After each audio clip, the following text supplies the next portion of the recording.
Kate Mila Falcher. Welcome to Irish Granny Helen. Welcome to Debbra Lupien, voice of the AKASHIC Records. Welcome back, Deborah. Yes, thank you. Good to be back. People have been dropping broad hints about, Helen, I really like those sessions you do with Deborah, ... It's not my fault, you guys. She's been gallivanting, having a good time, huh? Yeah, but we're going to get some more sessions in the can, so you'll have them lined up for my next trip to fill the that's space. a good idea. So let's see if everybody can guess who we're going to do. It's a little obvious, right? Yeah. Paul Robeson, the famous singer and activist. And I covered him because it was the anniversary of his birth a couple week or so ago. Just sometimes I need something to talk about for a day, and I don't really have a burning issue. And so I do look on history, and Paul Robeson was born on this day, and I thought, that'd be kind of fun to talk about because I just loved his voice. Yes. And I knew that he had been in trouble with the government, but I didn't really pay much attention to it. Oh my God.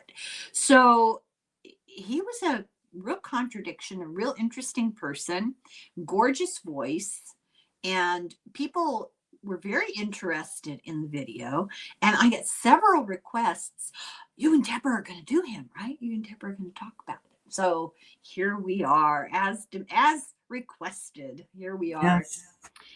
So shall we get right to it? Yeah, I'm looking forward to the big reveal. Okay, Paul Leroy Robeson, born April 9th, 1898 in Princeton, New Jersey. And I won't go into huge details, but his mother was from a Quaker family of mixed race. I thought that was interesting. Who knew that was a thing? And his father was, his father's father was born into slavery, or was it his father? It's been so long since I read this. He was an Igbo, and I think that's from Nigeria, I think.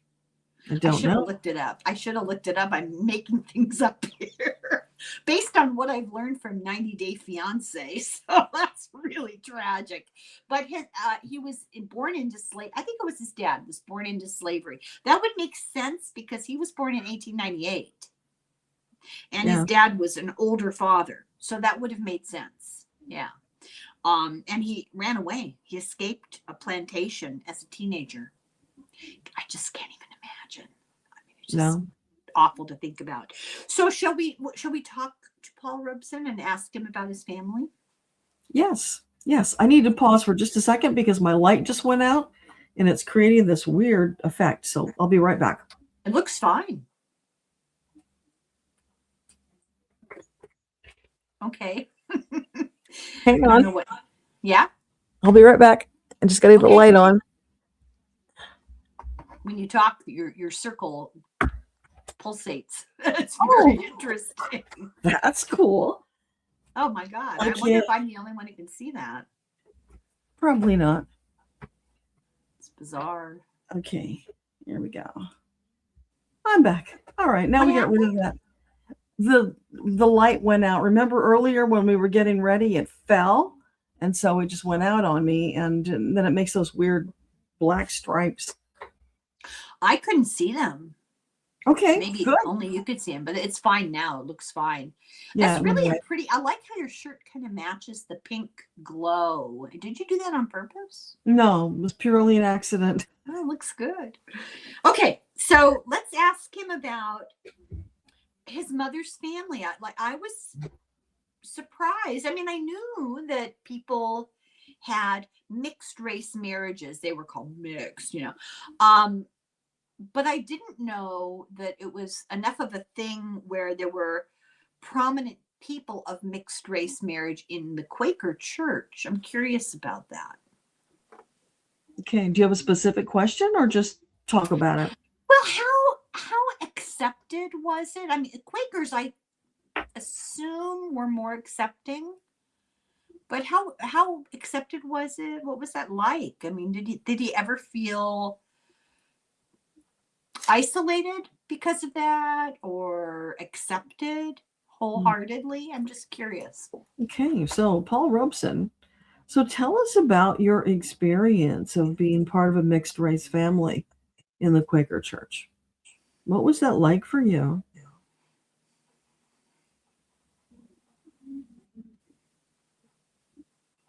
We were accepted in the community, but in the greater community outside of our church, there was consternation.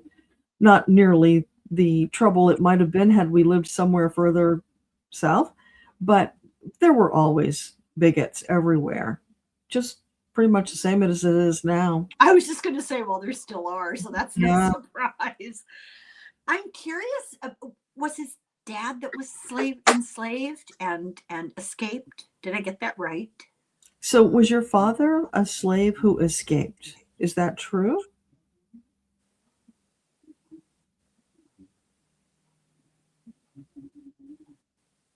Yeah, he's saying that is true.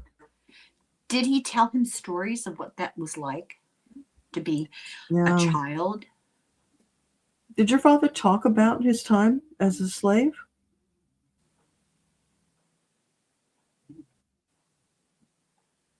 Rarely. It was something he didn't like to talk about. It was as if it was another person. It wasn't him. Whole different lifetime ago. And he really wanted to put it behind him. Could his children see the effect it had on him, even though he didn't talk about it? Did it manifest in his life, affect his life long term? And must have, but how obvious was it? In what Yeah. way? Yeah. So were there things you noticed about your father, how it affected his life, being a former slave?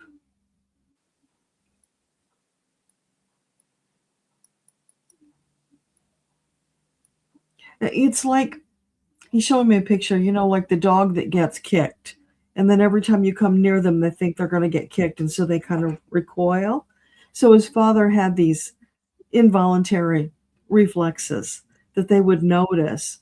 And they thought that was odd. But that was the biggest thing. Was there anything else? He was very careful about his words. He chose them carefully.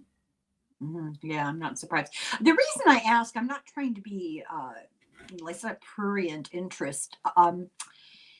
Survivors of the Holocaust went on to have children, and that trauma got passed down to their children. How they related to them, how it had affected their lives after they got out of the camps.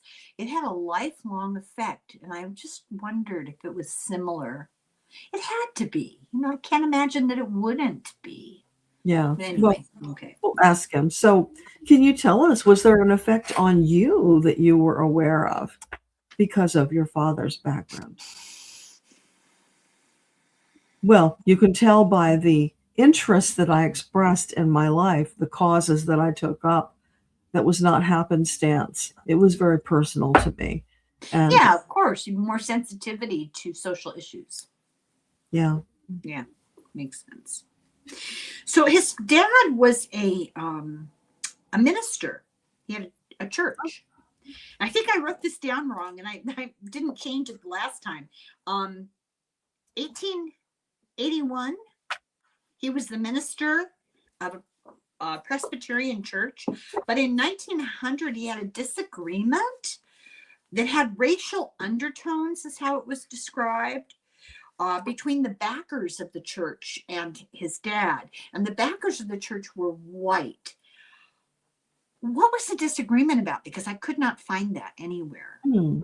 So tell us the disagreement that was going on in the church between the backers and your father. Can you tell us what that was about?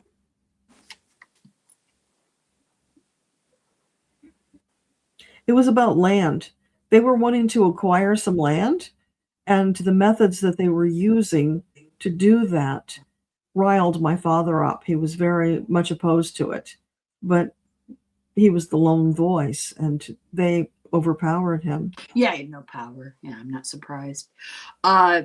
His mother, this is very sad. His mother was almost blind. Why was she almost blind? Was she born with impaired sight, or did she get a childhood disease or something?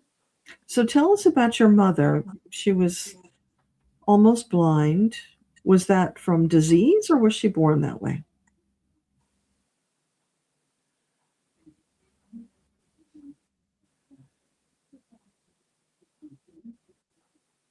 Yeah, she was born with weak eyes.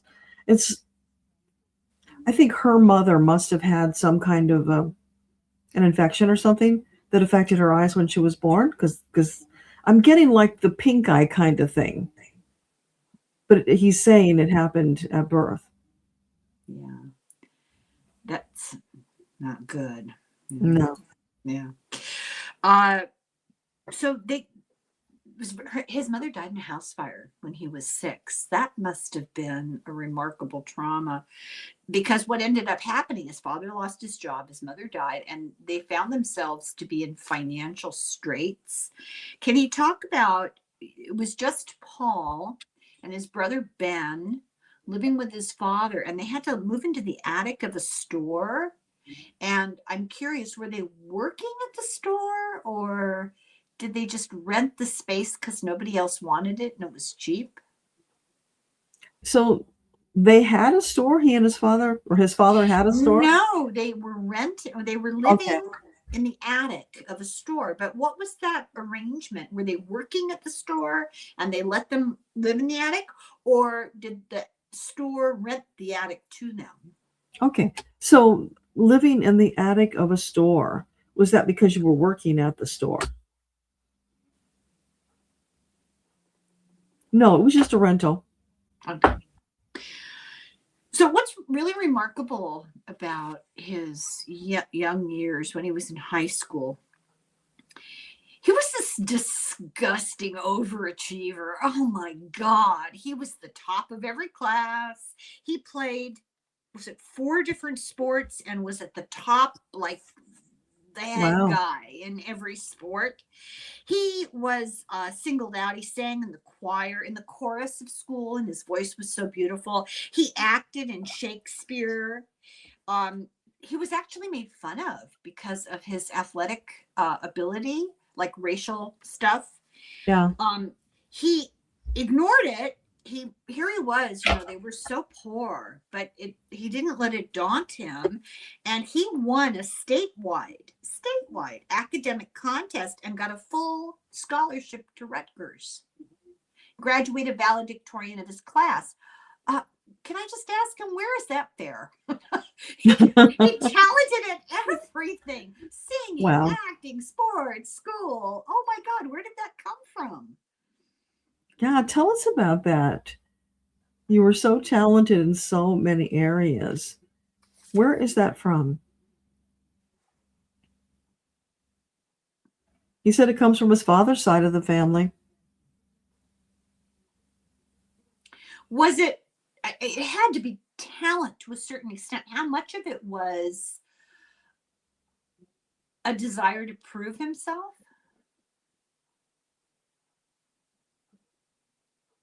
Just a need to excel, to be seen, because his mother is dead and he's feeling a little unmoored. And dad is busy trying to make a living and take care of the kids. And he had this drive to stand out, to distinguish himself, which lasted his entire lifetime, of course. But you know what's really weird? As you were talking about that, I was getting this resonance with Jim Thorpe. Isn't that interesting? It's almost like a parallel. Jim Thorpe was what He did was he do? Native American, and he excelled in all of these different sports he was famous for. I think he was in the military at one point. Yeah, look him up one day. You'll Well, I see. know the name. I just couldn't remember what sport he did. Yeah. And famous, he liked to go barefoot. Oh, to run. Yeah. All I can say is I could work hard to excel from here to eternity, and I still wouldn't be able to sing the way he did. It's remarkable.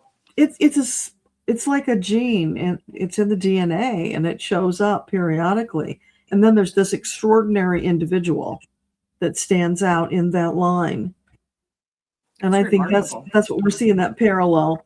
I'm Yeah. at least feeling and seeing it to Jim Thorpe. It was very similar.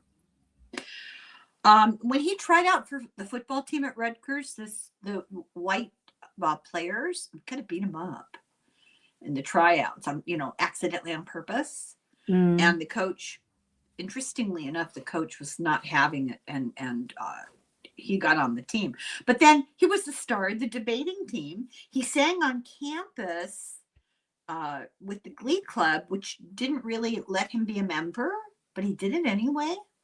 Like, he participated but wasn't given credit for being a member, because you were required to attend a certain number of whites only mixers. I think that's dances with other schools, right?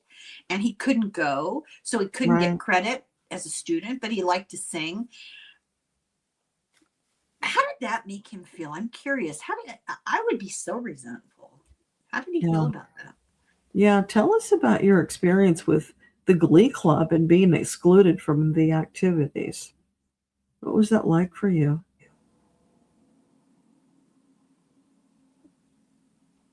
Well, you're right. I did resent it because I put in the effort and I deserved to be there every bit as much as the others. But, being a practical guy, it's just the way of the world at the time. So I made it work for me. I did not let it stop me.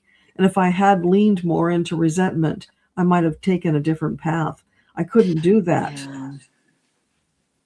Yeah, that was wise beyond his years, And then they played a game. I'm assuming this is football. And the team against whom they were playing wouldn't come out to play because there was a black person on Rutgers' team. The Scarlet Knights was the name of the team. That just was a commentary on racism, not just at that time, but specifically at that time. So he got recognition in university for his athletic, academic, and singing talents. But then his dad got sick, and he went and took care of his father. So I wondered how that worked into school, because he took care of his father. Did he go back and forth every day, or did he take a break from school and stay with his dad till his dad died? Oh, okay. So tell us about when your dad was sick.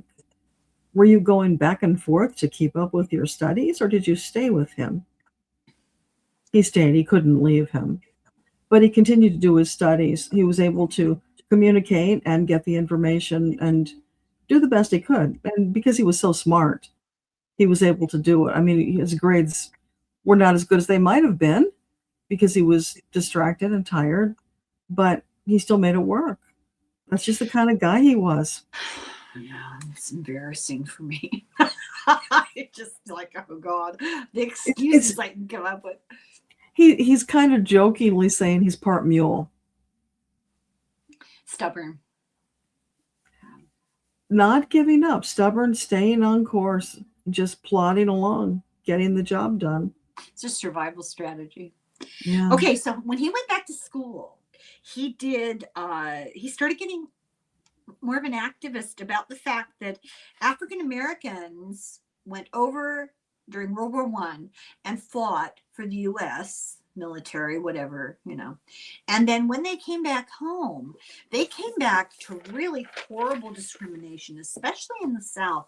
And it's interesting that I covered some of this history in that book I did about the presidents and the people, because it talked about that time period and how there were Black veterans who were murdered when they came back from World War I, because they came back assuming, okay, this participation has put me on a different footing with society, and it hadn't. They still had fewer opportunities. I don't know. Do you have a question? I don't really have a question about that. I just thought it was an interesting thing to point out, that he was aware of that. I guess I do have a question. So that sensitivity, because he wasn't a veteran, but did that sensitivity come from awareness from his dad. So, did your sensitivity to racial issues come from your father? Yes, but he does remember his mother talking to him about it when he was a little boy. And she was really good at explaining to him about why people acted the way that they did and how you had to be kind to them because fighting against them wasn't going to get you anywhere. You had to be kind to them and try to get them to understand you and you understand them. She was very much about the way of the Quakers and the compromise, bringing people together. And whatever it was she said to him at the time left a deep impression. And then you combine that with his father's experience, what little he knew about it. I frankly don't know how she could nurture that kind of an attitude in herself. I would just be pissed. I really admire that ability. That takes an awful lot of integrity and strength to be that way. So he got all these honors in sports, and I don't even know what they mean, like his junior and senior year. What I wrote down was he was first team All-American selection. So I don't know do you know what that means? No, just a recognition. Apparently. He belonged to Phi Beta Kappa. He was one of only 4 students,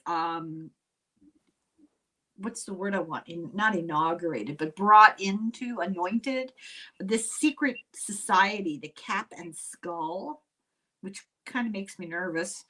But you had to have character and excellence and leadership. And here's a question, and I don't know quite how to ask this. So here he is, often the only African American in anything.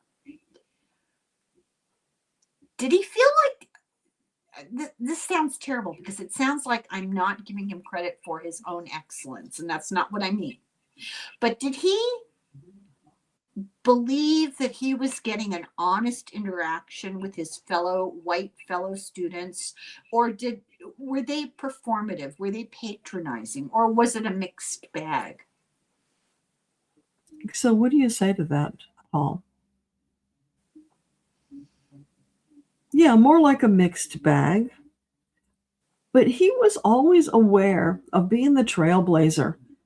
Where he went, he knew other African Americans would go. And he had that foremost in his mind always. But without the resentment that you would have for that. Because I would look at it as the token. I feel like I'm the token, and who do they think they are? That he's a good person, to have that kind of strength. Yeah. Yeah, he just had a deep understanding that these were flawed people, and you weren't going to get anywhere if you tried to fight against them. So he wanted to get alongside them and get them to understand one another, and he felt that that would get them further. Did he really think they had the potential? What other choice was there? He had to try. Well, you could be mad. I mean, that's my default. Okay. Well, he wasn't going to be Kunta Kinte and fight against it his whole life. He took the more pragmatic. Just wait. Yes, he was. Well, at that point, he's taking the more pragmatic path. Yeah. So just in case it wasn't enough to be star of everything, he went to law school. Did you know that? I think David told me that. Yeah. I didn't know that. He went to law school. Now, I got it mixed up when I read it before. He went to Columbia Law School, but he started out at the New York University School of Law, and he didn't like it, and he ended up transferring to Columbia. I'm curious what happened there. Yeah, so tell us, what was it that caused you to transfer out of NYU and into Columbia?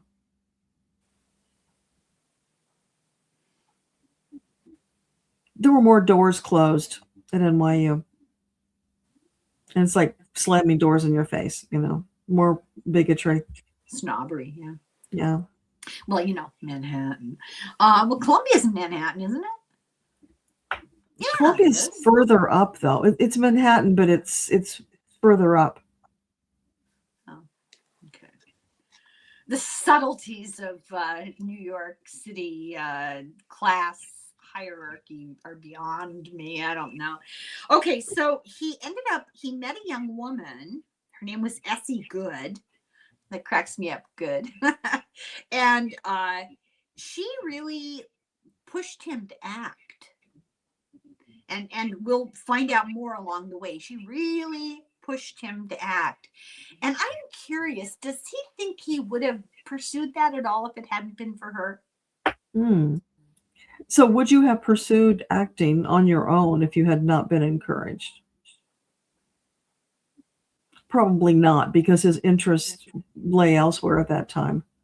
But, she made a persuasive case and turned out he enjoyed it. Well, when he was in law school, he also played professional football. He played for the NFL. It's incredible. He sang off Broadway while he was in law school, while he was in the NFL. He was in a show called Shuffle Along, and it went on tour. Oh, wait. No, I got it backwards. He was in a show called Taboo. Then he was in a show on Broadway, off Broadway, called Shuffle Along. And then he had to leave school for a while because Taboo wanted him to go on tour in Europe. And he went to England with this show. He became friends with a classical musician, returned to Columbia, returned to playing for the NFL, graduated Columbia. And then 1923, it was kind of the start of the Harlem Renaissance between 23 and 27. And I'd rather hear it from him if he could talk about that, what that was like. So tell us about what was Harlem. You want to know what Harlem was like. No, the Harlem Renaissance. It was a period, a window of time in Harlem where there was sort of an explosion of creativity and ambition and success for African Americans who were living there. And I'm just curious what it was like to be in the middle of that. Lots of famous people. I want to say people like the trumpeter, what's his name? Louis Armstrong? Yes, Louis Armstrong. I think Josephine Baker. She might have already gone to France. Lady Sings the Blues. What's her name? Billie Holiday. Holiday. I don't know if they were in Harlem, but it was that time period. Yeah. So what was that like for him? So what was it like during the Renaissance in Harlem? It was like we had gone to a different place and time. It was delightful. It was exciting. It was fulfilling. And then there was a little bit of sadness because what we created there was really a microcosm that didn't exist in the same way in other places. So we had to enjoy it in that environment, and we did. But there was also a tinge of sadness that more of the world couldn't be that way. Can he name any names of people that we might recognize that he knew? Like I'm thinking, and I could be really wrong about this, but there was a poet who's really famous. I can never remember anything anymore. This is really sad. Famous African-American poet. Du Bois? No, he was more of a political activist, social activist. When I say the name, we're both going to go, of course. There was County Cullum was one. No, not him. I might have the wrong time period too. Langston Hughes. Oh, yeah. Yes, a leader of the Harlem Renaissance. I'm good. I don't know where I remember that from. I remember this is terrible. In the back of a door to a nurse's lounge that I worked, in the hospital. One of the lounges had a big poster of one of his poems. That's how I learned about him. It's very sad. So, did he know anybody else famous? So, anybody else that you would like to remark upon from that time?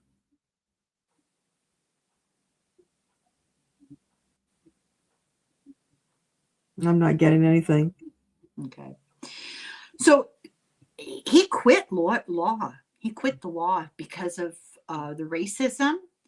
And this is so interesting. So he gets married to Essie and she encourages his acting. She was no slouch. She supported them when he quit the law. You know what she did for a living? This just blows my mind. She worked at New York Presbyterian Hospital in the surgical pathology department as a histological chemist. Wow. Who even knew that was a thing? I know what a histologist is, I know what that is. I know what that looks like, and histological chemist, that's like a specialty. That's fascinating. I'm so curious about her, and I didn't really find anything about her. Did he know? Like, he must have known. Where did she go to school? Was she white or black? Did she go to Howard? So she was black. Okay. Well, I wouldn't have been surprised if you said she was black. Makes it even more remarkable. She's a woman, and also African Americans. How'd you manage that? Yeah. So tell us about your wife. She was remarkable, and she was the backbone of our family. She kept us going during the lean times. Is there anything else? Does he know where she went to school? Can you tell us where she went to school? I'm hearing Morehouse. Yeah. It's a traditionally black Morehouse, Howard, someplace else I can't remember. It starts with the B. Let's change the subject here. I have a brain like Swiss cheese. Okay. He was in a play, All God's Children Got Wings, that was postponed because there was a nationwide controversy about it. It's a Eugene O'Neill play, and there was interracial relationship in it, and people freaked out. Of course they did. People need something worthwhile to worry about. It's so ridiculous. Then he was in a show called The Emperor Jones, and there's a picture of him where he kind of looks like Napoleon Bonaparte, the outfit, Yeah. And he was really nervous to do it because essentially it's a 90-minute soliloquy. This guy just is on stage, I don't know, talking to himself, I guess. And there's a lot of pressure on that, and he was considered fantastic. How did he? I'm curious. I can't imagine getting up on a stage, a live audience, and doing 90 minutes of just memorizing lines. How do you do that? So tell us. Is there a secret to memorizing 90 minutes worth of lines?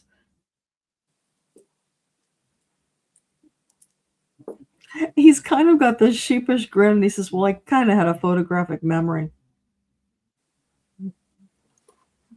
So does my husband. No offense, but I hate people like that. It's a gift. Annoying. It's a gift, and bless his heart, because he needed something to give him an advantage. So I'm sure that helped him in many ways. That's how he did so well in school. Yeah. Just please give him my regards and tell him I said that is so annoying. I have to live with that. It is so annoying. You know, when somebody can always remember numbers, like, oh, it wasn't 350,000, it was Yeah. 329.3, you know, please. It's so annoying. Yeah. Who cares? Well, sometimes, you know, it's annoying. So his wife became his agent, and she negotiated for Oh. him and got him a silent film star job, you know, in a movie called Body and Soul. This is 1925. And what was that like? I'm fascinated by early Hollywood. I'm curious what that was like. Was he accepted, or were people weird?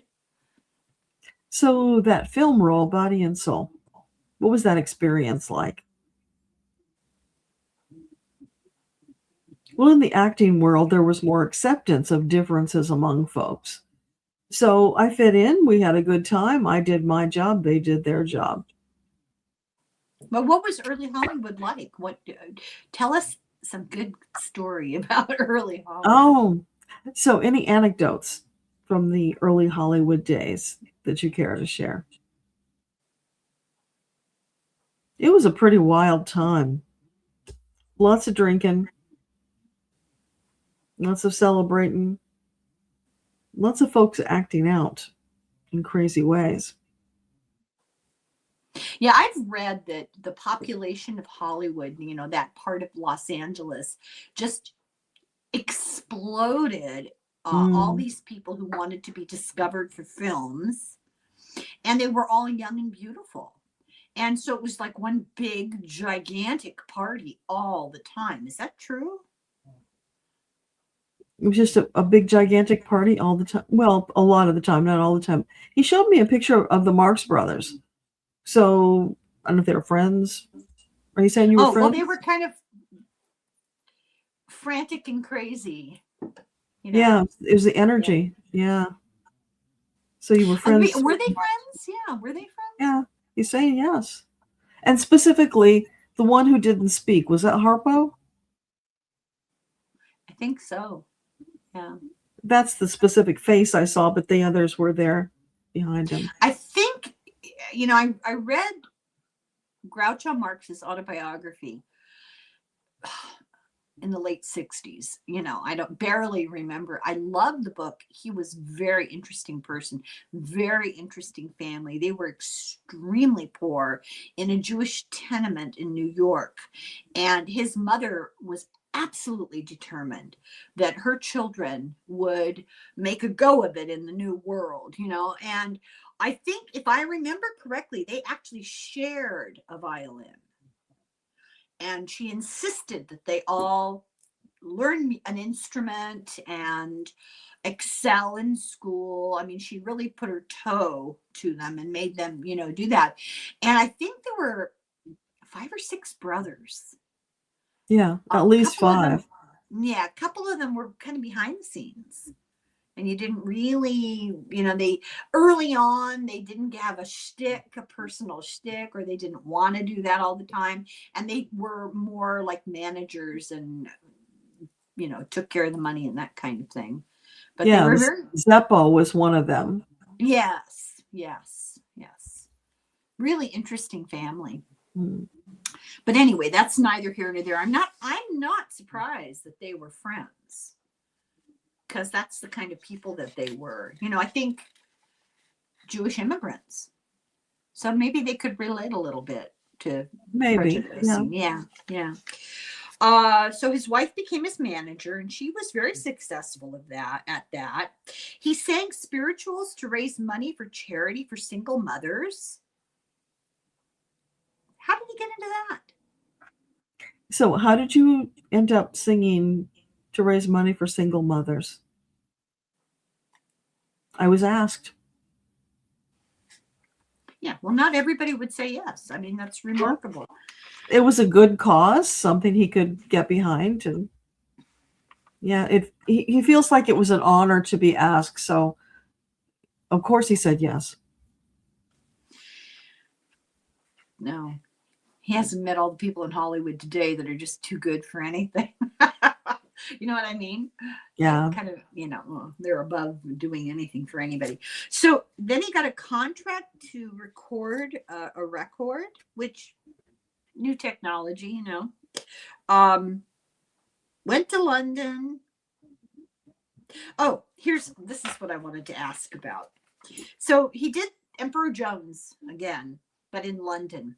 And then he spent the fall on the French Riviera with Gertrude Stein and Claude McKay, who was a Jamaican American, a writer who was a big figure in the Harlem Renaissance. And I looked him up to figure out who he was because I'd never heard of him. The French Riviera was a happening place in the 20s. I'm so curious because, that's where Hemingway and not Steinbeck, who's the other guy? The Great Gatsby. That the book, The Great Gatsby. I'm drawing a blank on the author though. This is really sad. The two of us, it's pathetic. But all of those, F. Scott Fitzgerald, Oh yeah, and his wife, and there was a family they were really close to, a couple that they were very close to who were bohemian with money. And did he know any of them? So were you involved with any of the writing crowd on the French Riviera? He saw them in passing, but they were in different circles. So they didn't spend time together. I was curious about Zelda. She was not okay, from very early on. She was not okay. She decided to become a ballet dancer when she was like in her 20s. If you know anything at all about ballet, you have to start when you're about, in utero. It's just insanity. I couldn't believe it. So Essie got pregnant, and he was gone. He was on tour, and she went into labor and had problems. And it's really interesting because there's no details. It's just like she had the baby. There were complications, and her health was deteriorating, and he left what he was doing and came back to be with her, and she did recover. I'm curious what kind of complications, just because I'm nosy. I mean, we don't need to know this, but I'm wondering, did she get an infection or? So tell us about the complications with the pregnancy. Well, I'm hearing breech. So it was breech, and it was very difficult and very hard on her. Okay. So, you don't need details. I know what happened. Yeah. Okay. So now we have a little delicate set of questions, and if he doesn't feel comfortable, that's fine. But I would be bad for me not to ask.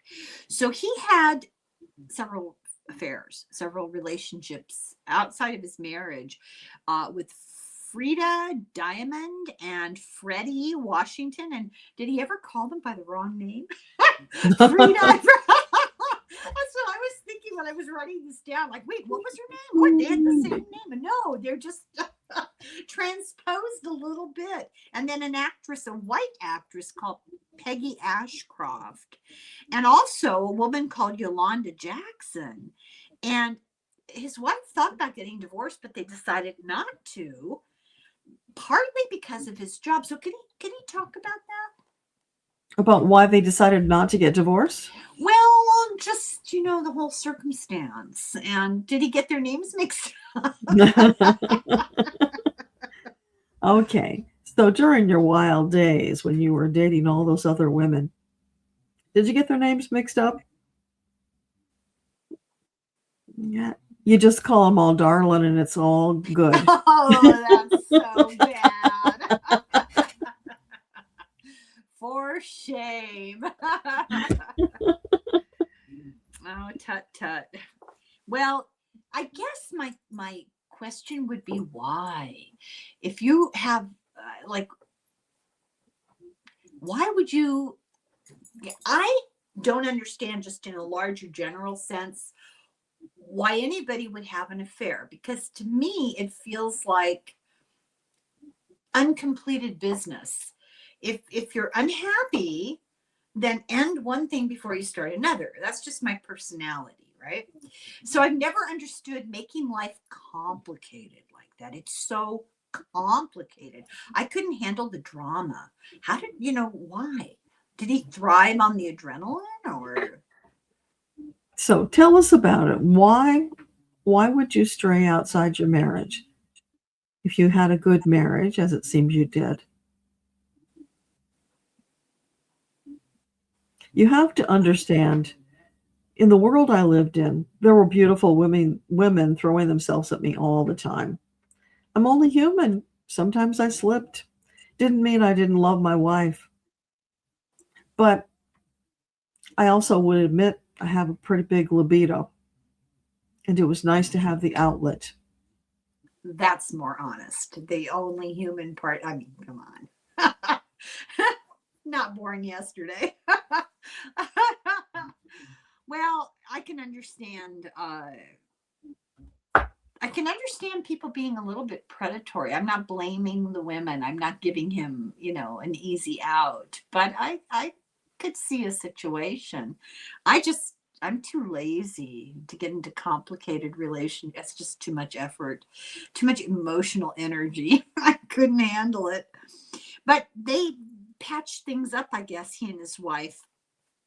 So this is into the 1920s. And so in 1928, Jerome Kern, the composer, wrote a musical called Showboat. And when he wrote the song Old Man River, he wrote it for Paul Robeson, even though he hadn't spoken to him and hadn't asked him if he was interested. He said, when I envisioned this character and I envisioned the sound of the voice, that's who I pictured. And it's kind of manifested it. Yeah. Interesting. Yeah. So interesting. Can he talk about that? Like, how did he get approached to do that? So tell us, how did the whole thing with Showboat come together?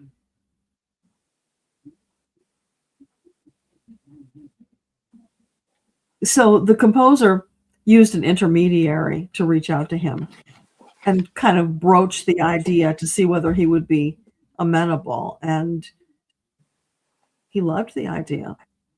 He felt the resonance with it right away. And if anybody has seen that performance, I mean, who else could have done that? It was really popular with white audiences, but not so much with Black audiences because there's a lot of racial stuff. A lot. In that. Yeah.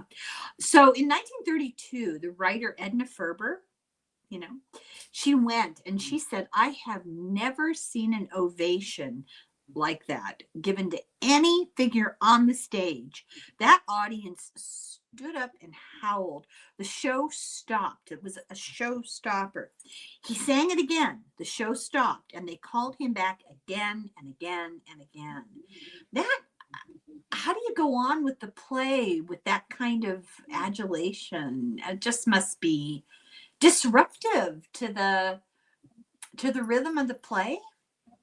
Yeah. So tell us, how did you manage that when they kept asking for encores and yet you still had to finish the play?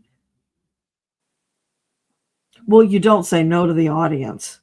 They paid to be there, so you give them the performance they want. I kept delivering until they were satisfied, and then we picked up where we left off and finished because we were all professionals. How flattering was that? He said he didn't have time to think about that because he's in the character. He's in the moment. Later on. See, this is why I'm not on Broadway, because I'd be like, okay. Then he went to England and did a Royal Command performance at Buckingham Palace. And I'm just curious, secretly in his heart of hearts, how stuffy and phony did he take those people to be? So what did you think about the people? You're so diplomatic. When you went to Buckingham Palace? Honestly, they were just people. They were dressed up fancy and they lived in a big house, but they were just people.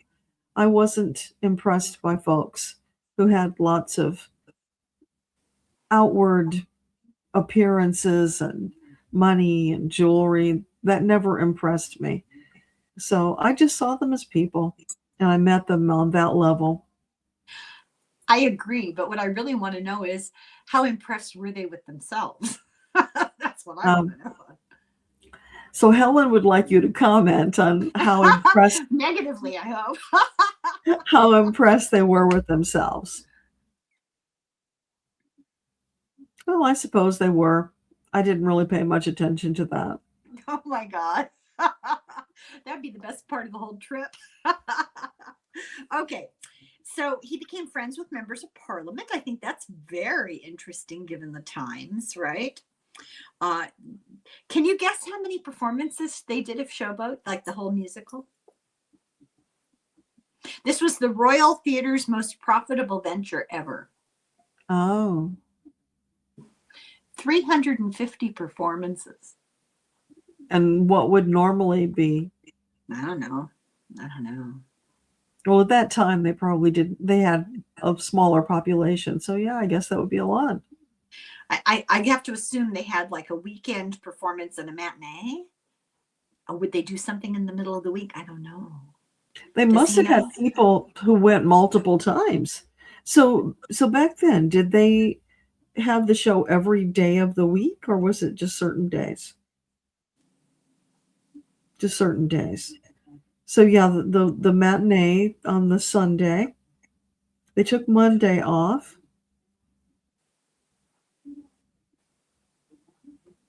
So Wednesdays, Thursdays, and Fridays. What about Saturday?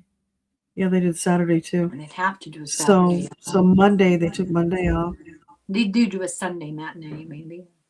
Yeah, he said Sunday. Oh, okay. So I'm curious, did he feel like he was better treated as a black man in England than he was in the United States? Were you treated better as a black man in England than you were in the United States? Oh, don't kid yourself. They had their share of racism there too. You don't have to tell me. I'm Irish. Yeah. Well aware of that. You know, France is better. He said they put on airs. Some of the ones, who were trying to make an impression, they wanted to pretend like everything was equal. But really. Phony. Yeah, phony. Yeah. And if he hadn't been who he was, he wouldn't have been welcomed. Correct. What about France? France seemed to have a reputation for being more open-minded. How about like France? Josephine Baker moved to France. Mm-hmm. A woman, though, that's a little different. So how about French? Were you in France? Were you more accepted there? With the common folks, sure. There were more of them that were accepting. But with the elite class, there were always those who turned their noses up. Oh, don't feel bad. They turn their noses up at everybody. So you're in good company, right? Where am I here? Bought a home in England. This is an interesting quote, I thought. He said that his whole situation there was part of a higher plan. God watches over me and guides me. He's with me and lets me fight my own battles and hopes I'll win. That was interesting. Yeah. He raised a big stink in the press because he went to the Savoy Grill, which is a fancy restaurant, I guess, and they refused to seat him. How dare they? I mean, so he went to the press and it made a big, it was a big to-do. Let's see here what else we can ask about. So he started doing movies. He did Othello. Shakespeare. His wife finally left him because of an affair he had while he was doing Othello with Peggy Ashcroft. How do you feel about that? That she left him? So, when your wife finally left you, how did you feel then? I wasn't happy about it. We'd been together a long time. I wish we could have made it last longer. But In honesty, I understand how much can a woman turn her eye and ignore. And that was pretty high profile affair. Did And he feel guilty? what's that? Did he feel guilty? Did you feel guilty about it? I guess you could say that. He felt bad about it. He felt bad about hurting her. And Peggy Ashcroft became a dame later on. So she was a big to-do. I don't even know who she is. Yeah, I just remember the name. It's always with the word dame. So, she got that award somewhere along the way. Robeson was one of the first people ever to record at EMI, and you know what it became later? Abbey Road. I just thought that was interesting. The EMI Records, the recording studio. Rutgers gave him an honorary master's, and he broke up with Ashcroft. I'd forgotten about this. It's been a while since I read. He broke up with Ashcroft and reconciled with Essie. How did that go? He reconciled with his wife? Yeah. After? Oh, okay. I'd forgotten all about that. Yeah, so tell us, you got back together with your wife. You dumped Ashcroft. What was that like? We both really worked hard at making it work this time.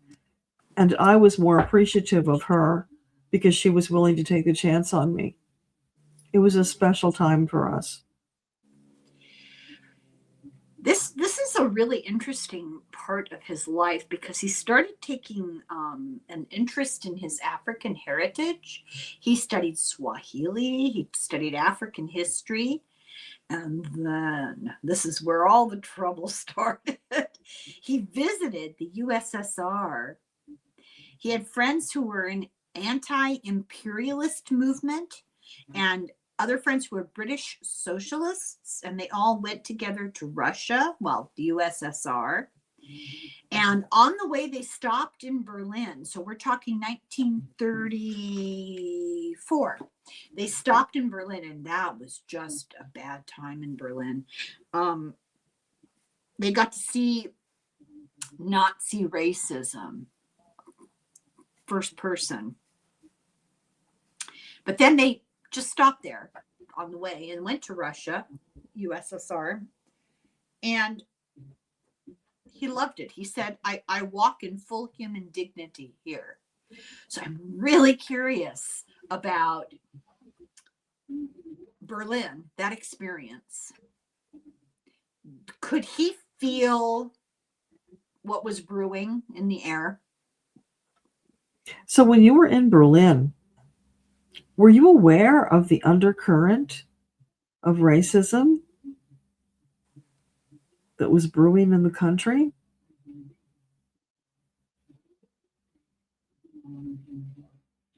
There were little flashes of it, but he was so focused on the people and the culture and just can you enamored.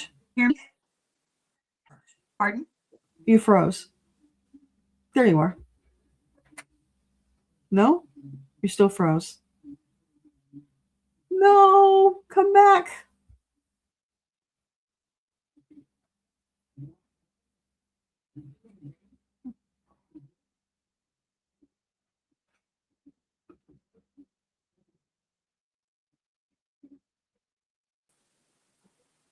Are you there? You are. I'm here. It said there was trouble with the router, but I have like the most expensive, stupid router you can get. I'm so sick of it. We live in the middle of nowhere. I'm sorry about that. So the question was, did he feel the fulminating tension in Berlin at the time?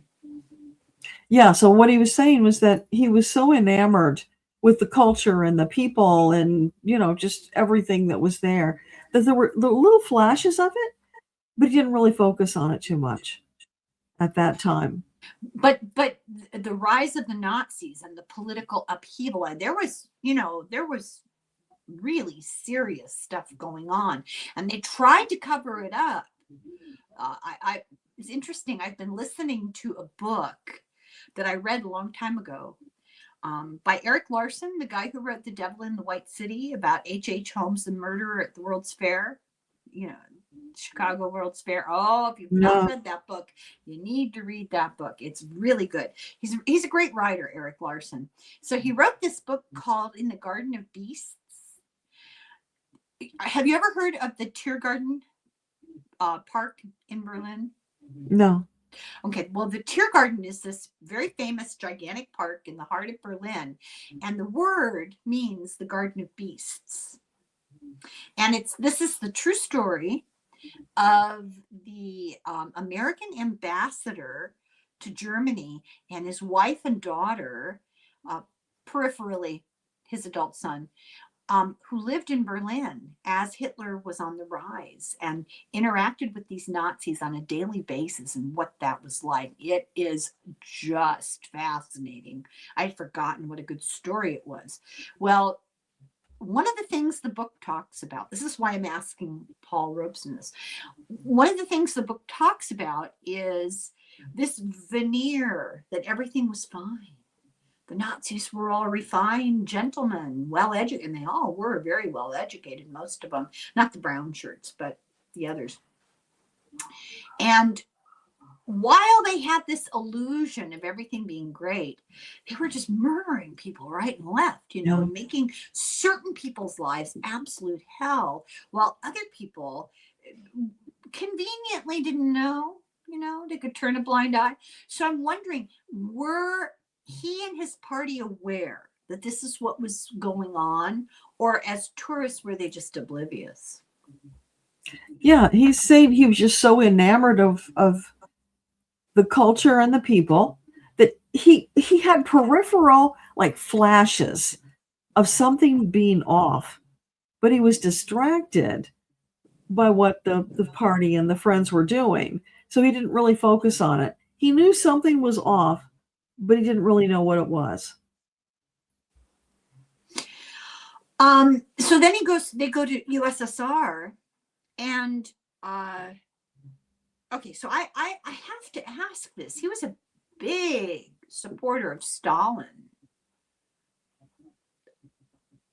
Do we only know about Stalin in retrospect? I mean, he was busy starving the Ukrainians while this was going on. Yeah. And it's true that the news was kept from people.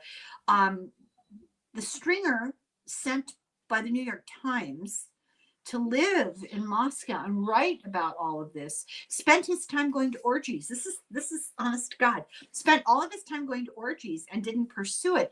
There was another guy whose name escapes me, of course, who knew that there was something up. And he worked for, I want to say Lloyd George, maybe. He made it his business to get on a train and go across Russia in a train during the time of Stalin. And when they got to Ukraine, he jumped off the train because they wouldn't stop. And he wanted to know. And he was the one who reported on cannibalism and mass deaths and starvation.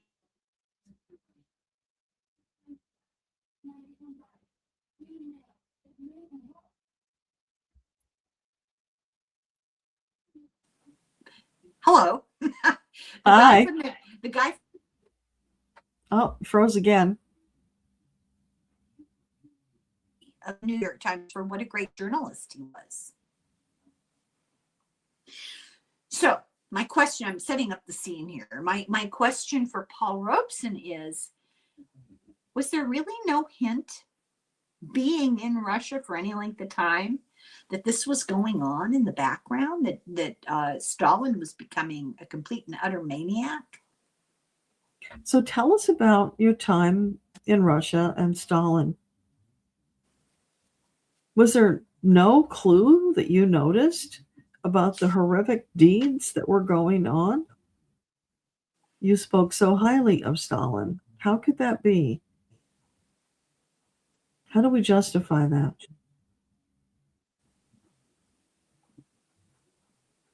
He was a smooth talker, and he impressed Robeson very much. with his culture, with his knowledge. They and the fact that he accepted him without bigotry. They met one-on-one together as men, and there was just like this mutual respect. He was just taken in. And then, of course, later he realized what a fool he had been. But at the time, he really did not see it. So on this trip, he met Einstein. And what people never knew, or very few people knew, is that they were close friends for 20 years. I just thought that was interesting. When he went back to the United States, or maybe it was England, I'm not sure, he sent his son to school in the USSR. That's just mind-boggling. So he's in a bunch of movies, in a bunch of plays. In 1938, he got voted the 10th most popular star in England. He was very active politically activism, about the Spanish Civil War, which I thought was interesting. That's 1937 to 1939. And this was described as the turning point in his life, and I'm curious why. So tell us, why is the Spanish Civil War the turning point in your life?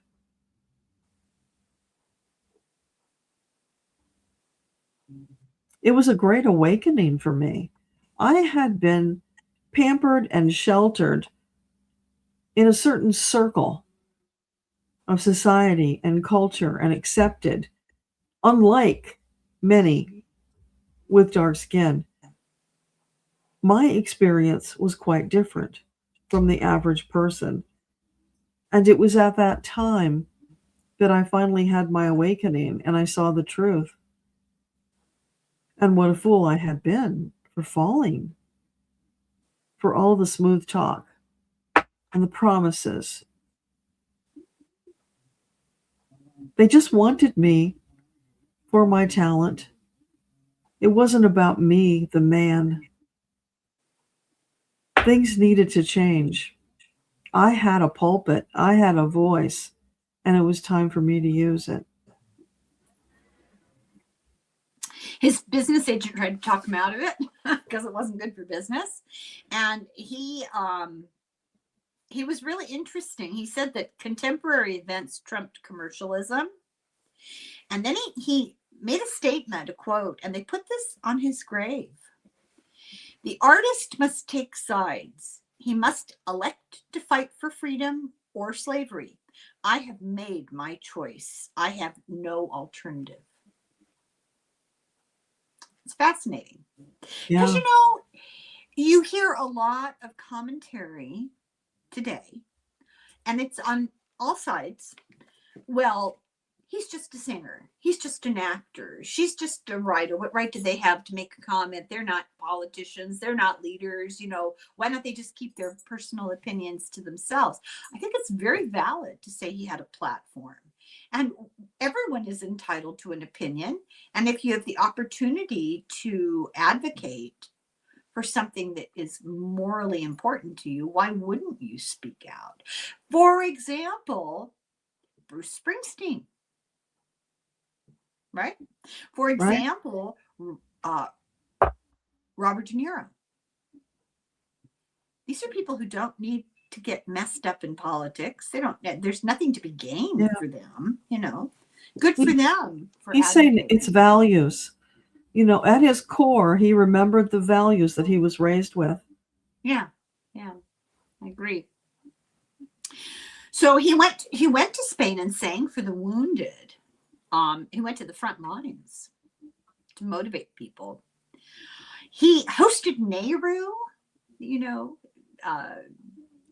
Indira Gandhi's brother-in-law, father-in-law, whatever.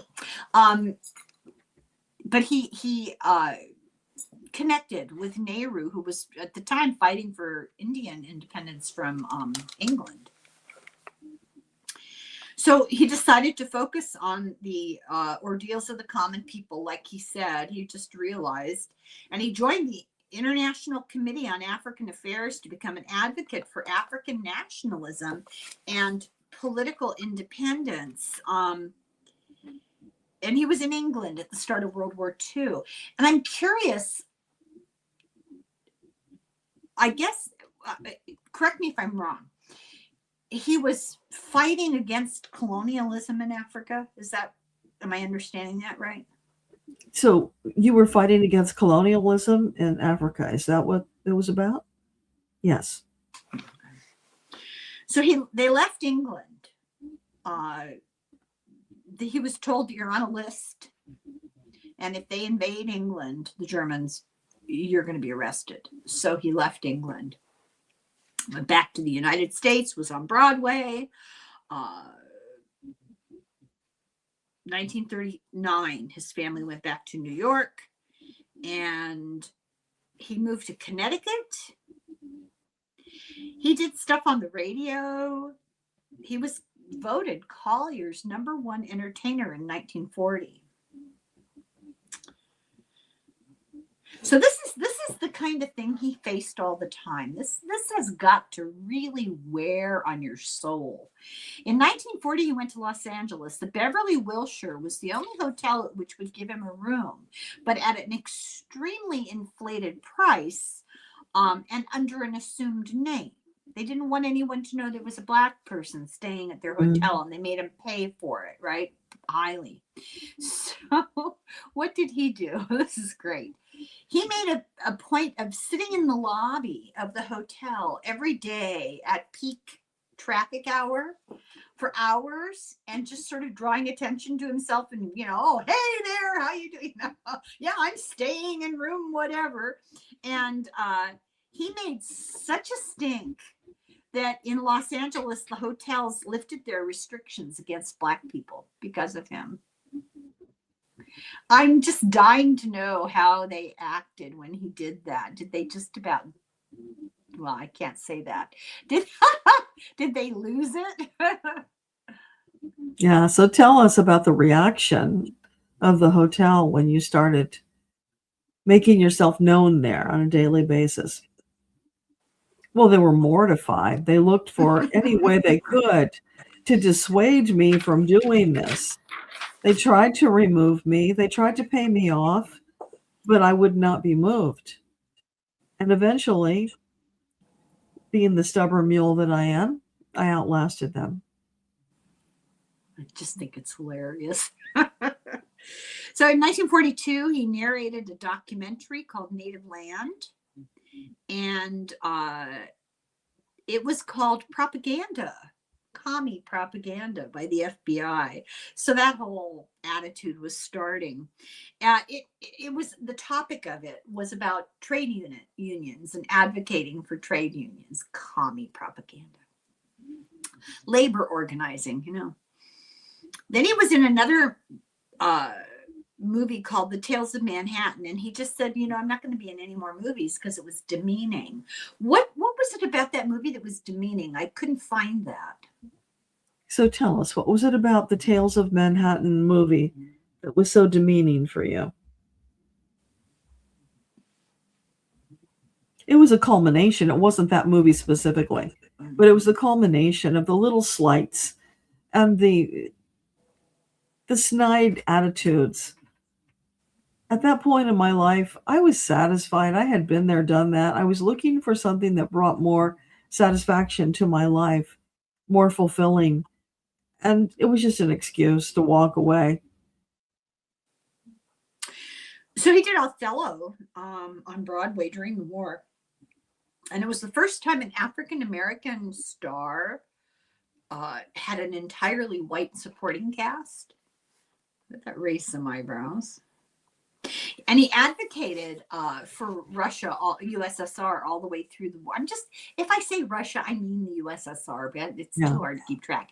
He advocated for them all the way through the war, which sometimes was a good thing and sometimes not, depending on who was allied with whom.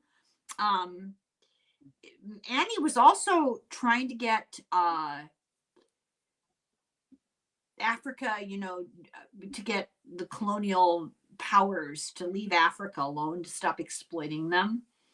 And guess who stepped in and stopped him for advocating for national integrity in Africa? Guess. who interfered with that? The UN. Isn't that interesting? I thought you were going to say McCarthy. Well, no, he comes later. No, the UN stopped him from advocating for independence from colonial power in Africa. Yeah, but what power did they have to stop him? Well, I'm going to assume here, I don't know specifically, but I'm going to assume you're talking about a black man who's making a stink. I bet they had a lot of power against him. They could denigrate him. They could defame him. They could wreck his reputation. They interfere. They could tell people not to work with him, in his advocacy work.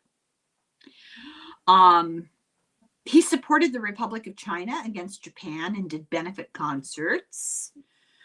Eleanor Roosevelt was supportive of what he did. So he booked the Constitution Hall for a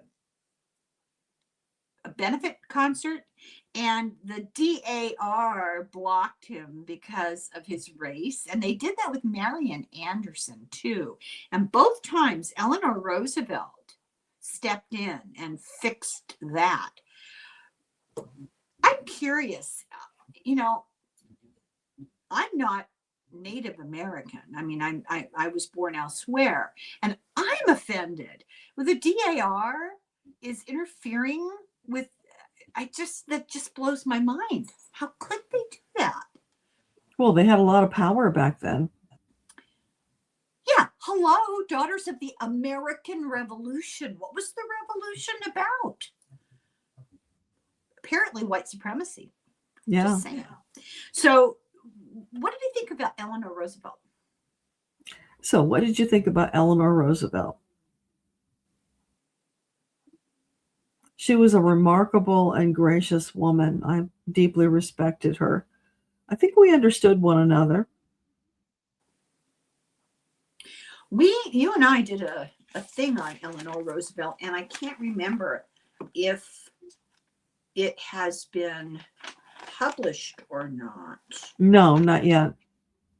I've got it scheduled. Oh, that's next week. Wait a minute.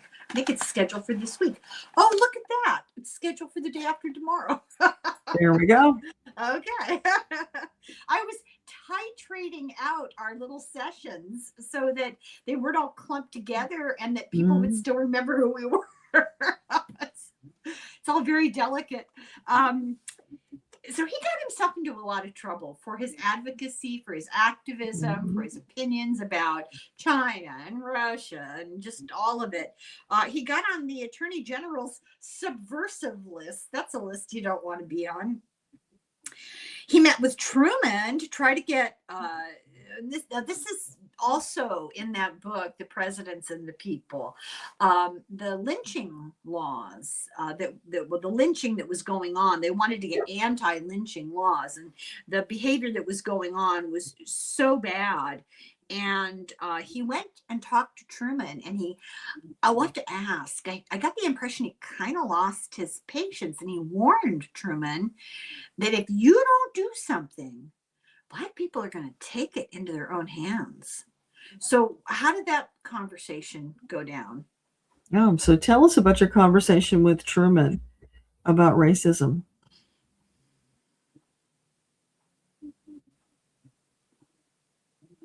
He had sympathy for the cause. He understood, but he also had a lot of pushback around him. He was between a rock and a hard place, literally. He did promise to do what he could, but he also cautioned me that it wouldn't be very much. People just I think that the story was that he was on a razor's edge with the southern states, and he had to juggle retaining political power and doing the right thing. Yeah. Okay, we talked about this. We talked about that. So he joined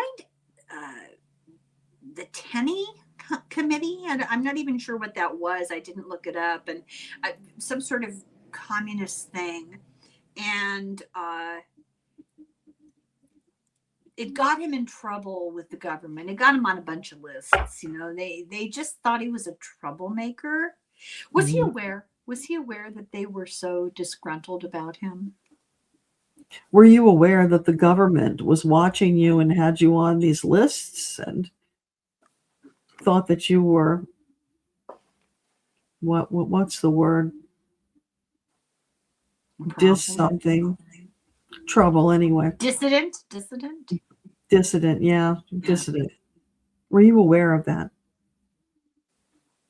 I was warned about it by a lot of people, but I couldn't stay quiet. I couldn't live with myself if I didn't speak up. Yeah. The old me might have been quiet, but after my awakening, things changed. I had to speak out. It was my duty to myself and to my people. So he was called to testify in front of the committee, the congressional committee, about his affiliation with the Communist Party. And this is before McCarthy yet. And what he said, he refused to answer their questions. He said, this is a quote, "Some of the most brilliant and distinguished Americans are about to go on trial for the failure to answer that question about his affiliations." He says, "and I'm going to join them if necessary." So he risked his life in 1948 to go on a campaign tour of the South for the progressive Henry Wallace. Henry Wallace was Truman's vice president, and he was running for president, I guess. And he was considered this wild progressive. It seems ludicrous now.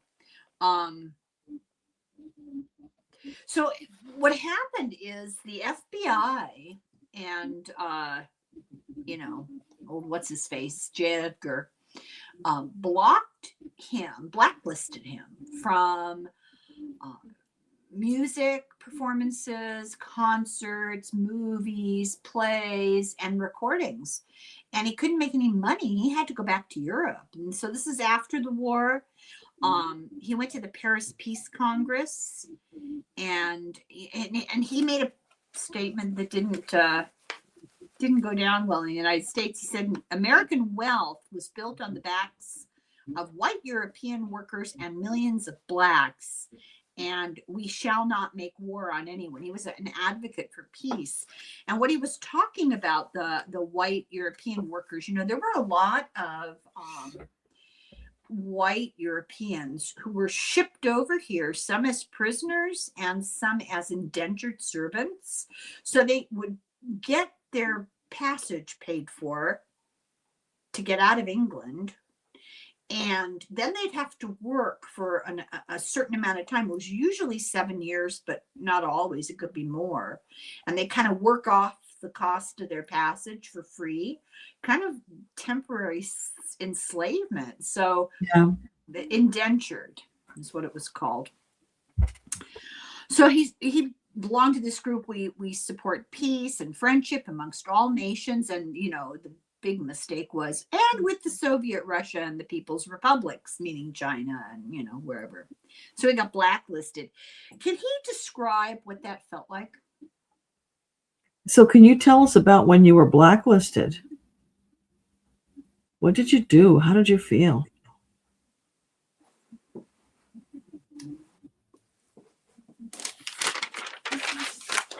It was a rough time, but I tell you what, when you want to find out who your real friends are, get yourself blacklisted. My friends stood up for me. They supported me. And those who didn't, well, I knew where they stood. Did he ever meet Howard Fast? Did you meet Howard Fast? No. He was, Erica Zhang, the writer. Yeah. Fear of Flying. Her daughter, Molly Zhang Fast. Mm-hmm. Okay, that's her grandfather was Howard Fast, and he was also a writer. I can't remember if he was straight up journalist or also a screenwriter. I don't know. But he refused to testify, and they threw him in prison. He spent some time in prison because of it, which is just, that's why she feels obligated in part to speak out so strongly. She's pretty much a vocal advocate, you know. Yeah. I'm going quickly through this list here of things to ask about. You know, he opposed the situation in Korea, and he opposed nuclear testing. What's his opinion of the whole nuclear situation today?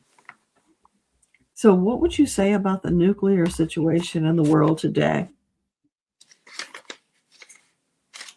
It's a hot mess, no pun intended. You folks really need to get your act together. You've had decades.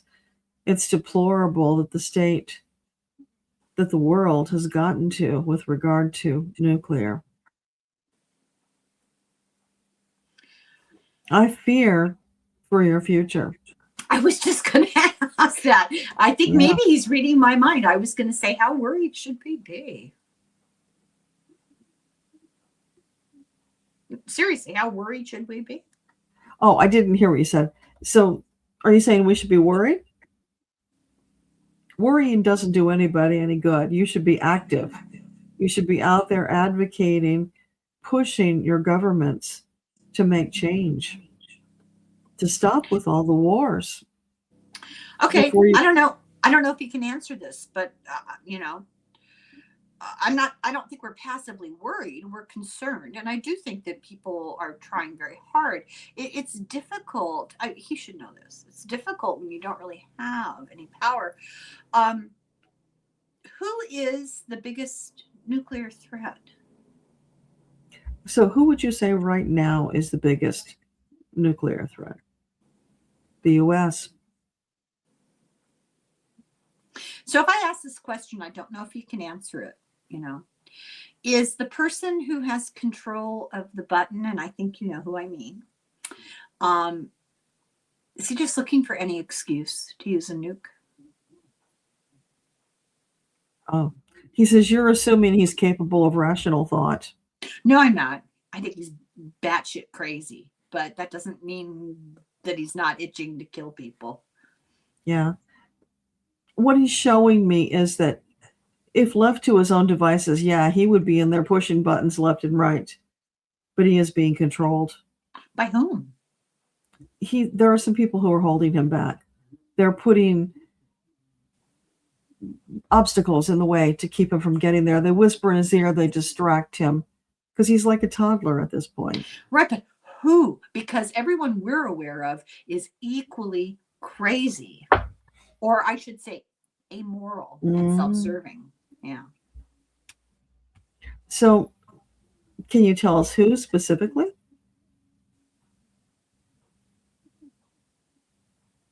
It may feel that way, but there are some who still have some sense left in their heads, and they don't want to get blown up. So there are some in the cabinet. There are some in the Pentagon. There are some other advisors who you would not probably know their names because they work behind the scenes.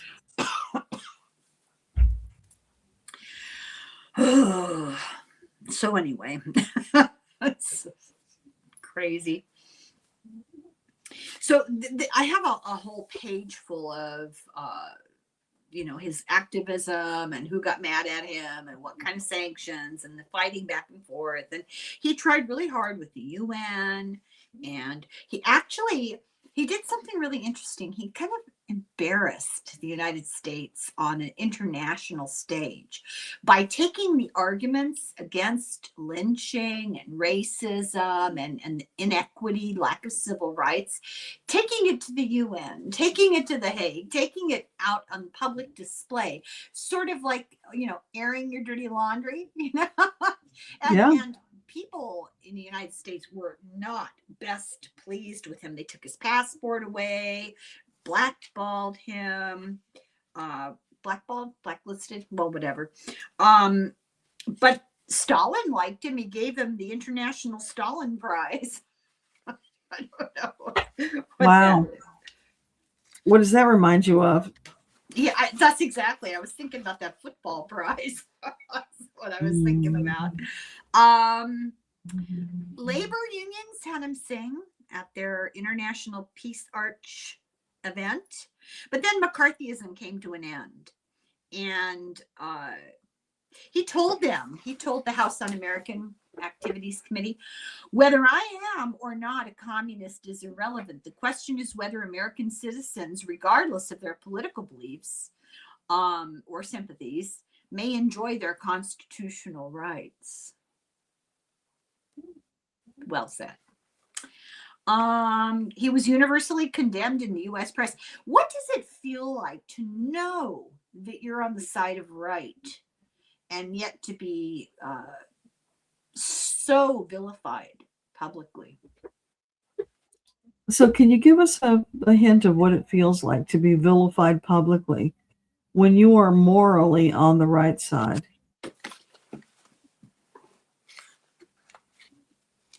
Well, there's two paths. You can get discouraged and give up, or you can let it make you stronger. I chose the second. It makes you stronger. You look for more ways to get your point across, to be heard, to make a difference.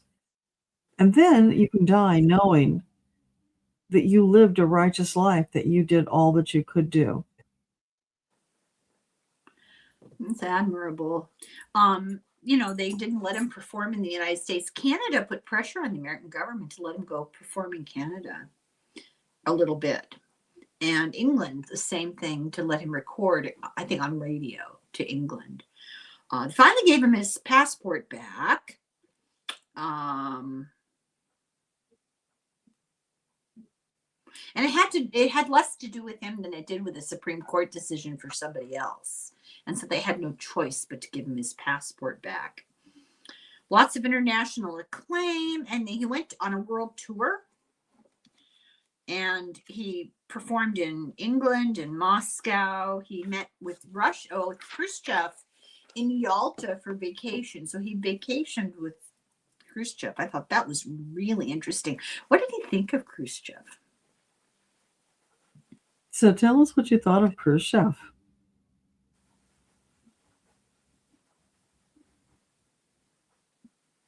Interesting man, a bit idealistic. I could see, really? Yeah, he could see that the ideas that he had were not going to work, but he admired him for trying. Anyway, he had some health problems, and he did some tours. He went to Australia and he went to New Zealand. He was the first one to perform at the Sydney Opera House. It wasn't finished yet, and he performed at the construction of it. While he was there, he made big friends by criticizing how they were treating the Maoris. I just love it. He just said what he wanted. I think it's great. So he wanted to, he was in England. They were in England at this point because I think he was fairly disgusted. And he wanted to go back to the United States to fight for civil rights because the civil rights movement at this point was going in. Essie wouldn't let him go. But he had like a mental health crisis. He got paranoid and depressed, and his son started to suspect that his doctors were actually manipulating him, like medically, and that they belonged to MK Ultra. Is that true? Can he talk about that now? Was he really being victimized by the American government, making him sick? So can you tell us, were you being drugged by the government to control you? Absolutely. They did everything they could to beat him. That was their last resort. And they really wore him down. I mean, he had a bad heart. He had real severe anxiety and depression. And like he'd be in one place where these doctors were working on him, and he'd be freaking out. And as soon as he got out of their clutches, he was all better. And then eventually he'd go back and he'd get all sick again. And they really were beginning to believe that he was being targeted. Yeah. Anyway, he ended up going back to the United States and kind of going into seclusion, and he wasn't doing well. He nearly died. He was in the hospital with all kinds of things wrong with him. Bayard Rustin, does that name ring a bell? Yeah. Yeah. Bayard Rustin asked him to get involved in the civil rights movement. And because Bayard Rustin had been actively anti-communist, Robeson told him no. Anyway, Essie had cancer and she died, and Robeson moved to New York to live with his son. And his son ran interference for him and just turned away any requests for public stuff. He ended up moving in with his sister, though. He left his son and he moved in with his sister's house, I think in Philadelphia. So my question would be, did he and his son have a falling out? Why did he leave Harlem? So did you have a falling out with your son? Is that why you moved out? He was too controlling. I know he meant well, but I was an independent man all of my life. I wasn't ready to cede that independence to my child. What about his sister? Did she try to control him too? What about the sister? Did she try to control you? She knew better. Oh. Well, and he died and had unbelievable list of honors and accolades, and we can't even go into all of them. Just an admirable life. Somebody who had a real strong moral compass and a sense of integrity and real strength, real inner strength. Is there anything we didn't ask that he'd like to say? Is there anything you would like to share with us that we didn't ask about?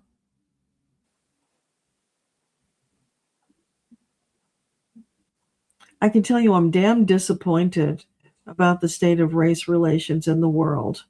They should have moved further along by now. It shouldn't even be an issue. It makes me very sad. But I'm still hopeful that one day it will change.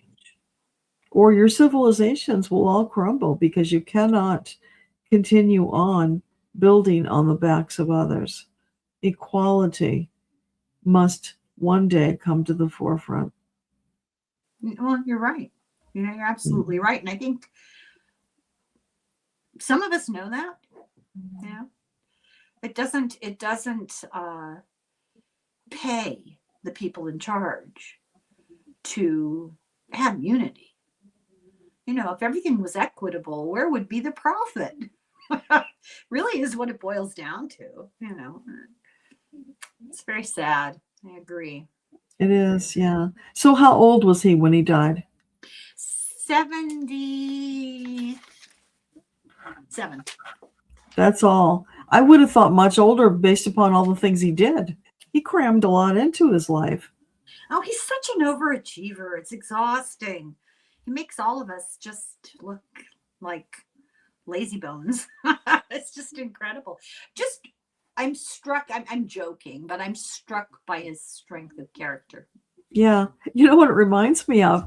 That in Forrest Gump, where he seemed to be present at all of these famous activities and events. Mm-hmm. And Robeson is like, he was at all of these things that were so well known historically and pivotal moments. Like that movie Zelig. I don't think I know that one. Yeah, I didn't see Forrest Gump. I saw the first 5 minutes of it. I was like, I'm out. I hate to say this. Woody Allen made a movie called Zelig, and I think it was in black and white. I mean, it's been a really long time, but there's all these instances where he was involved in very pivotal moments in history, and he's always in the crowd. They doctored the photographs, he's always in the crowd. It's all I remember about it. It's a long time ago. Well, anything else to say? I mean, I know that the race relationship in the world is just Yeah. It's exhausting.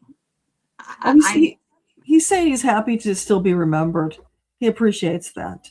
That his listen. his legacy meant something. Oh yeah, I had so many people. I mean, I did a little thing in honor of your birthday and really didn't think much of it. And I got so many people, you're getting together with Deborah to do this, right? So people were really interested and had a lot of really very flattering comments to make. You have not been forgotten. You won't be forgotten. Not at all. You're very admired. Yeah, he appreciates that. Thank you. Thank you very much. It was a pleasure. Yes, thank you. We appreciate it. Formidable energy. Yeah. Just somebody that's. And yet, you know, at the heart of it, his energy, he's a very gentle man. Strong. I get that strength. Just absolute strong. Strength. Strong. But he's got a very tender heart. Oh. That's what I was feeling. Yeah. Mostly I got the strength. Okay, so we did it. Yes. Congratulations. Thank you, Deborah. And My thank pleasure. you everybody for watching, and we're going to go on and do another one. So thank you for watching. Slungafoil, slancha. Bye.